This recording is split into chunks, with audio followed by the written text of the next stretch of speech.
ಅರಣ್ಯ ಇಲಾಖೆಯಿಂದ ರೈತರ ಮೇಲೆ ದಬ್ಬಾಳಿಕೆ, ಜಾಗ ಬಿಡುವಂತೆ ಪದೇ ಪದೇ ಟಾರ್ಚರ್, ರೈತರ ಆಕ್ರೋಶ.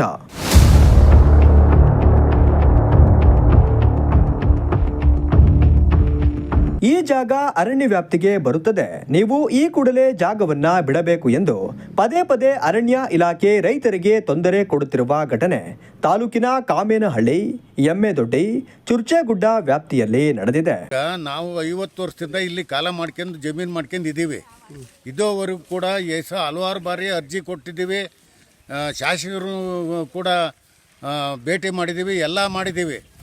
ನಮ್ಮ ಮೇಲೆ ಕೇಸು ಕೆಲವು ಎಲ್ಲ ಹಾಕಿದರೆ ಕೇಸಲ್ಲಿ ಕೂಡ ನಮ್ಮಂತೆ ತೀರ್ಮಾನ ಆಗಿದೆ, ಭೂಮಿ ನಿಮ್ಮದೇ ಅಂತ ಹೇಳಿ. ಅದರೊಳಗೆ ಇದುವರೆಗೂ ಕೂಡ ಈಗಲೇ ಫಾರೆಸ್ಟ್ನವರು ಮತ್ತೆ ನೋಟಿಸ್ ಜಾರಿ ಮಾಡ್ತಾ ಇದ್ದಾರೆ. ಅದಕ್ಕೆ ನಾವು ಎಲ್ಲಿಗೆ ಹೋಗಬೇಕು, ಏನು ಮಾಡಬೇಕು ಅನ್ನೋದನ್ನು ಸರ್ಕಾರ ತೀರ್ಮಾನ ಮಾಡಬೇಕು. ಅದನ್ನು ಯಾವರು ಕೊಂಬಗೊತ್ತಿ, ಕಾಮೇನಹಳ್ಳಿ, ಕೊಂಬಗೊತ್ತಿ, ಹಲಸಬಾಳು ಇದೆಲ್ಲ ಬರುತ್ತೆ. ಚುಚ್ಚಗುಡ್ಡ survey number 1, Kamenahalli survey number 1. ನಾವು 50 ವರ್ಷ ಆಯಿತು. ಅದರಲ್ಲಿ ಟೋಟಲ್ ಇರೋದು 10,705 ಎಕರೆ 27 ಗುಂಟೆ. ಯಾವುದೋ ಇದು ಚುಚ್ಚೋಡ ಕಾವಲಲ್ಲಿ. ಅದರಲ್ಲಿ 1,640 ಎಕರೆ ರೆವಿನ್ಯೂಲಿದೆ, 9,000 ಚಿಲ್ಲರೆ ಫಾರೆಸ್ಟ್ರಲ್ಲಿದೆ. ಅದನ್ನು ಡಿವೈಡ್ ಮಾಡಿಕೊಡಿ ಅಂದರೆ ಇದುವರೆಗೂ ಮಾಡಿಲ್ಲ. ಕಾಮೇನಹಳ್ಳಿ ಕಾವಲಲ್ಲಿ 10,018 ಎಕರೆ 13 ಗುಂಟೆ ಇರೋದು. ಅದನ್ನು 9,000 ಚಿಲ್ಲರೆ ಎಕರೆ ಇಟ್ಕೊಂಡು ಅದರಲ್ಲಿ 240 ಎಕರೆ ಅದು ಹೇಳೋಣ, 240 ಎಕರೆ ಐನಕೆರೆ ಅಭಿವೃದ್ಧಿಗೆ ಅಂತ ಬಿಟ್ಟಿದ್ದಾರೆ. ಐನಕೆರೆ ಸುತ್ತಮುತ್ತ ಇರೋದು ಇದು ಗುಡ್ಡ, ಅದನ್ನು ನಮಗೆ ಕೊಡಿ ಅಂತ ಕೇಳ್ತಿರೋದು.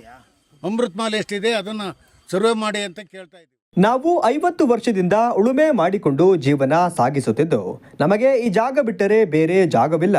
ಆದರೆ ಅರಣ್ಯ ಇಲಾಖೆಯವರು ಪದೇ ಪದೇ ನೋಟಿಸ್ ನೀಡುತ್ತಾ ಈ ಜಾಗ ಅರಣ್ಯ ವ್ಯಾಪ್ತಿಗೆ ಬರುತ್ತದೆ, ನೀವು ಈ ಜಾಗವನ್ನ ಬಿಟ್ಟು ಹೋಗಿ ಎಂದು ಪದೇ ಪದೇ ಟಾರ್ಚರ್ ಮಾಡುತ್ತಿದ್ದಾರೆ ಎಂದು ರೈತರು ಆಕ್ರೋಶ ಹೊರಹಾಕಿದ್ದಾರೆ. ಬಂದು 60-70 ವರ್ಷ ಆಯ್ತು, ನಾವು ಬಂದು 52 ವರ್ಷ ಆಯ್ತು. ಸುಂದ್ರೆ ಸರ್ ಇದ್ದಿದ್ರಿಂದಲೂ ನಾವು ಸರ್ಕಾರಕ್ಕೆ, ಕೋರ್ಟಿಗೆ, ಅದಕ್ಕೆ ಇದಕ್ಕೆ ಎಲ್ಲ ಅಲ್ದು ದುಡ್ಡೆಲ್ಲ ಸೈ ಮಾಡ್ಕೊಂಡು ಕೂತಿದ್ದೀವಿ. ಇರೋದು 2 ಎಕರೆ ನೀವು ಬಿಡಿಸ್ತೀವಿ ಅಂತಂದ್ರೆ ಈಗ ಇದ್ದಾರೆ ಎಲ್ಲಿಗೆ ಹೋಗ್ಬೇಕು? ಇನ್ನೂ ನಮಗೆ ಪರಿಹಾರ ಏನು ಅದಕ್ಕೆ ಸಿಗ್ತಾನೆ ಇಲ್ಲ. ಎಲೆಕ್ಷನ್ ಬಂದಾಗ ನಾನು ಮಾಡಿಸ್ಕೊಡ್ತೀನಿ ಅಂತ ಎಲ್ಲರೂ ಬರ್ತಾರೆ ಕೈ ತಪ್ಪಲೆ ಹೊಡ್ಕೊಂಡು. ಎಲೆಕ್ಷನ್ ಆದ್ಮೇಲೆ ಅವ್ರನ್ನ ಮಾತಾಡ್ಸಕ್ಕೆ ನಾವು ಲೈಸೆನ್ಸ್ ಪಡಿಸ್ಬೇಕು. ನಮಗೊಂದು ಕಷ್ಟ ಅಂದ್ರೆ ಅವ್ರು ನಮ್ಮ ಬಡ್ಡಿ ಬರೋ ಕಷ್ಟ ಗೊತ್ತಾ? ಆ ಥರ ಪರಿಸ್ಥಿತಿ ಇಲ್ಲಿಗ ನಾವು ಹೆಂಗ್ ಜೀವನ ಮಾಡೋದು? ಇಲ್ಲಿ ಬಿಟ್ಟು ಓಡಿಸಿರಿ, ನಮ್ಗೆ ಎಲ್ಲೂ ನಮ್ಮನ್ನು ಹೂಣಕ್ಕೆ ಜಾಗಿಲ್ಲ. ಇರೋದೇ ಅಷ್ಟು ಜಮೀನು 2 ಎಕರೆ. ಅದನ್ನು ಈಗ ಬಿಟ್ಟು ಓಡಿಸ್ತೀನಿ ಅಂತ ವರ್ಷಕ್ಕೆ 3 ಸರಿ ನೋಟಿಸ್ ಕಳ್ಸಿದ್ರೆ ನಾವು ಎಲ್ಲಿಗೆ ಹೋಗ್ಬೇಕು? ಟಾರ್ಚರ್ ಕೊಡುವುದರ ಜೊತೆಗೆ ನಮ್ಮ ಮೇಲೆ ಸುಳ್ಳು ಕೇಸುಗಳನ್ನ ಹಾಕಿಸುತ್ತಿದ್ದಾರೆ. ಈ ಕೂಡಲೇ ಸಂಬಂಧಪಟ್ಟ ಅಧಿಕಾರಿಗಳು, ಜನಪ್ರತಿನಿಧಿಗಳು ನಮ್ಮ ಜಾಗವನ್ನ ನಮಗೆ ರಕ್ಷಿಸಿಕೊಡಿ ಎಂದು ಮನವಿ ಮಾಡಿದರು. 2 ಎಕರೆ ಜಮೀನು ಮಾಡ್ಕೊಂಡಿದ್ದೀವಿ, ಜೀವನ ನಡೆಸೋದೇ ಕಷ್ಟ. ಇವತ್ತು ಅರಣ್ಯ ಇಲಾಖೆ ಈಗ ಏಕಾಏಕಿ ನಮ್ಮ ಮೇಲೆ ಕೇಸ್ ಹಾಕೋದು, ಇಲ್ಲದ ನೀವು ಖಾಲಿ ಮಾಡ್ರಿ, ನಿಮ್ಮ ಹತ್ರ ಏನಾದ್ರು ಆಧಾರ ಇದೆಯಾ ಅಂತ ಕೇಳಿರಿ. ಏನು ಆಧಾರ ಇದೆ? ಸರ್ಕಾರ ಕೊಟ್ಟಿರ್ತಾನೆ ಆಧಾರ ಇರೋಕ್ಕೆ. ಸರ್ಕಾರ ಯಾರು ಬಂದರು, ಯಾವ MLA ಬಂದರು ಅಷ್ಟೇ, ಯಾವ ಸರ್ಕಾರ ಬಂದರು ಅಷ್ಟೇ, ಜನಗಳು ಕಣ್ಣು ಒರ್ಸೋಕ್ಕೇನಲ್ಲ. ಓಟಿಗೆ ಬೇಕಾದ್ರೆ ನಾವು ಗುಡ್ಡದ ಮೇಲೆ ಇರಲಿ ಬರ್ತಾರೆ, ಕಾಡು ಮಧ್ಯದೊಳಗೆ ಕೂತಿರಲಿ, ಓಟ್ ಹಾಕ್ರಿ ಅಂತ. ಓಟ್ ತಗೊಂಡವ್ರಿಗೂ ಅದ್ರ ಮೇಲೆ ಜ್ಞಾನ ಇರಲ್ಲ. ಇಂಥ ಪರಿಸ್ಥಿತಿ ಜೀವನ 50 ವರ್ಷದಿಂದ ಜೀವನ ಮಾಡ್ತಾ ಇದ್ದೀವಿ. ಇದಕ್ಕೆ ಸರ್ಕಾರ ಇದ್ರ ಬಗ್ಗೆ ಗಮನ ಹರಿಸಿ ನಮಗೆ ಒಂದು ಅನುಕೂಲ ಮಾಡಿಕೊಡ್ಬೇಕು. ನಾವು ಇಲ್ಲಿ ಬಂದು 55 ವರ್ಷ ಆಯ್ತು. 55 ವರ್ಷದಿಂದ ನಾವು ಹೆಂಡ್ರ ಮಕ್ಕಳು ಜೀವನ ಮಾಡೋದೇ ಕಷ್ಟ ಆಗೈತಿ. ಅದ್ರಾಗೂ ಈ ಫಾರೆಸ್ಟ್ನರ್ದೊಂದು ಕಿರ್ಕೊಳ್ಳೆ ಬೇರೆ. ಈಗ ಡಾಕ್ಯುಮೆಂಟು ಊರಿಂದು ಹಕ್ಕುಪತ್ರ ಕೊಡಿ, ಹಂಗೆ ಅಂತಂದು ನಾವು ಎಲ್ಲ ಸರ್ಕಾರಕ್ಕೆ ಏನು ಕೊಡ್ಬೇಕು ಅದನ್ನೆಲ್ಲ ಕೊಟ್ಟರು ನಮಗೆ ಬಂದು ಪಿರಿ ಮಾಡಿರ್ತಾರೆ ಫಾರೆಸ್ಟ್ನವರು. ಅದ್ಮೇಲೆ ಈ ಓಟ್ ಎಲೆಕ್ಷನ್ ಬಂದು ಕೊಡ್ಲು ನಾವು ಇದ್ದಂಗೆ ನಿಮಗೆ ಯಾಕೆ ಅಂತಂದು ಭರವಸೆ ಕೊಡ್ತಾರೆ. ಅದನ್ನೇ ನೆನ್ಕೊಂಡು ನಾವು ಏನು ಮಂಗ್ನಾಗ ಹೋಗೋದು, ಓಟ್ ಕೊಡೋದು, ಮಂಗ್ನಂಗೆ ಹೋಗೋದು, ಓಟ್ ಕೊಡೋದು, ಹಿಂಗೆ ಮಾಡ್ಕೊಂತ ಬಂದವಿ, ಮಾಡ್ಕೊಂಡಿದ್ದೀವಿ. ಆಮೇಲೆ ಇದನ್ನೇ ನಂಬ್ಕೊಂಡು ನಾವು ಇಲ್ಲಿ ಜೀವನ ಮಾಡ್ತಾಯಿದ್ವಿ. ನಮಗೆ ಜಮೀನು ಬೇರೆ ಕಡೆ ಎಲ್ಲೂ ಇಲ್ಲ. ಅದನ್ನೇ ನಾವು ಎಗವ ಮಾಡ್ಕೊಂಡು ಅವತ್ತಿಂದ ಅವರು ಫಾರೆಸ್ಟ್ ಅರಣ್ಯ ಇಲಾಖೆ ಅವತ್ತಿಂದಲೂ ನಮಗೆ ಕೊಟ್ಟಿದ್ದಾರೆ. ಈಗ ಅದನ್ನು ಬಂದುಬಿಟ್ಟು ನಮಗೆಲ್ಲರೂ ತೊಂದರೆ ಕೊಟ್ಟು ಹಾಗೆ ಹೀಗೆ ಅಂತೇಳಿ ಬಿಡಬೇಕು ಅಂತೇಳಿ ನೋಟಿಸ್ಗಳೆಲ್ಲ ಕಳಿಸಿ ನಮಗೆಲ್ಲ ಇದು ಮಾಡ್ತಾರೆ. ನಾವು ಯಾವುದಕ್ಕೂ ಕೋರ್ಟ್ಗೆ ಆಗಲಿ ಎಲ್ಲಕ್ಕಾಗಲಿ ಯಾವುದಕ್ಕೂ ತಪ್ಪಿಸಿಲ್ಲ. ತಿರುಗಾಡಿ ನಾವು ಇಲ್ಲಿವರೆಗೂ ಬಂದಿದ್ದೀವಿ. ಆದ್ದರಿಂದ ಅದನ್ನು ನಮಗೊಂದು ಎಲ್ಲಿಗೆ ಹೋಗೋದು, ನಾವು ಯಾವ ರೀತಿ ಮಾಡೋದು ಅನ್ನೋದು ನಮಗೆ ಗೊತ್ತೇ ಇಲ್ಲ. ಹಲವು ಬಾರಿ ಸಂಬಂಧಪಟ್ಟ ಅಧಿಕಾರಿಗಳಿಗೆ ಹಾಗೂ ರಾಜ್ಯ ಸರ್ಕಾರಕ್ಕೆ ಮನವಿ ಸಲ್ಲಿಸಿದರೂ ಸಹ ಯಾರೂ ಕೂಡ ರೈತರಿಗೆ ನ್ಯಾಯ ಒದಗಿಸುತ್ತಿಲ್ಲ. ಚುನಾವಣಾ ಪೂರ್ವದಲ್ಲಿ ಆಶ್ವಾಸನೆಗಳನ್ನ ನೀಡುತ್ತಾರೆ, ಆದರೆ ಗೆದ್ದ ಬಳಿಕ ನಮಗೂ ಇದಕ್ಕೂ ಸಂಬಂಧವೇ ಇಲ್ಲವೇನೋ ಎಂಬಂತೆ ವರ್ತಿಸುತ್ತಿದ್ದಾರೆ. ಆದ್ದರಿಂದ ಈ ಕೂಡಲೇ ರೈತರ ಜಮೀನನ್ನ ರಕ್ಷಿಸಿಕೊಡಿ ಎಂದು ಸಿಪಿಐ ಮುಖಂಡರು ಹಾಗೂ ಹೋರಾಟಗಾರರಾದ ವಿಜಯ್ ಕುಮಾರ್ ಒತ್ತಾಯಿಸಿದ್ದಾರೆ. ಏನು ಈ ಜನ ಎಲ್ಲ ಬಂದಿದ್ದಾರೆ, ಇವರೆಲ್ಲ ಸರ್ವೆ ನಂಬರ್ 1 ಚುರ್ಚೆಗುಡ್ಡ ವ್ಯಾಪ್ತಿಗೆ ಬರ್ತಾರೆ. ಸುಮಾರು 10,000 ಎಕರೆ ಬೌಂಡ್ರಿ ಇದು 1942ರಲ್ಲಿ ಸೆಕ್ಷನ್ 4(1) ಆಗಿದೆ.